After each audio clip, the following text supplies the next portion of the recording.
deeqdan isku soo aruuriyeen shacabka Puntland markaasina u deeqeen dadka walaalahooda oo ay saameynta ku yeelatay fatahaadda webiga Shabeelle ee magaalada Beledweyne. Deeqdan oo soo gaartay magaalada Beledweyne ayaa waxaa loo qaybiyay wajigii koowaad ilaa 5,000 oo qoys oo ka mid ah kuwa ay sida weyn u saameeyeen fatahaadda webiga Shabeelle ee waxyeeleysay. Sheekh Mukhtaar Axmed Faarax oo ka mid ah culimada Puntland iyo waliba Axmed Cabdisalaan oo ah gudoomiye ku-xigeenka rugta ganacsiga Puntland ayaa ka hadlay. kooxdayadan ama tiimkayagan waxaan ahayn tiim ka socda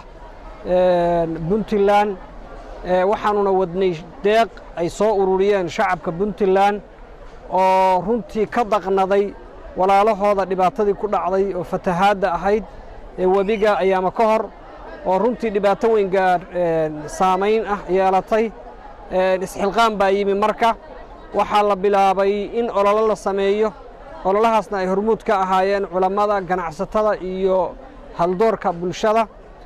waxayna marka soo dhiibeen deeqdan haddee Beledweyne anaga wuxuu naga yahay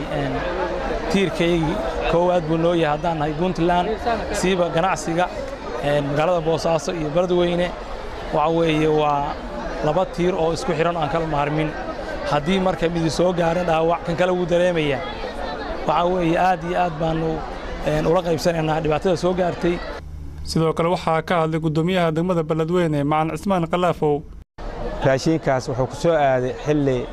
munaasab u ah dadka reer magaalada Beledweyne waliba ayadoo Ramadaan ay tahay dhibaatadii fatahaadka webiga Shabeelle qabsaday sababteedayna loo soo aruuriyay raashinkaas waa ka gadoonay waxay maanta indhahooda hayaan dadkii loogu talagalay inay ku fadhiyaan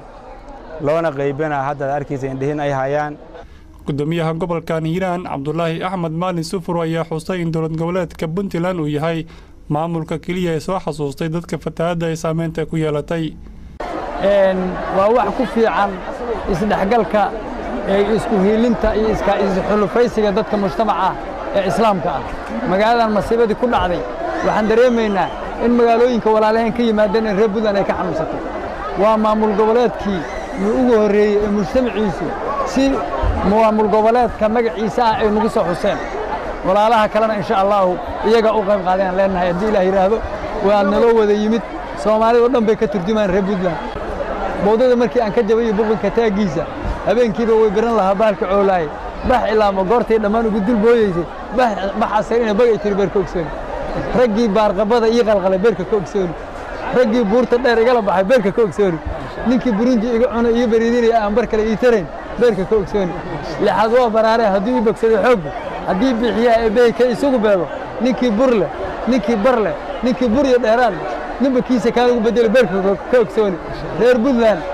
beerkan ka ogsoonahay insha Allah meeshay kaga jiraan taariikhda masiibada nagu dhacday gurmadkeeda beerkan ka ogsoonahay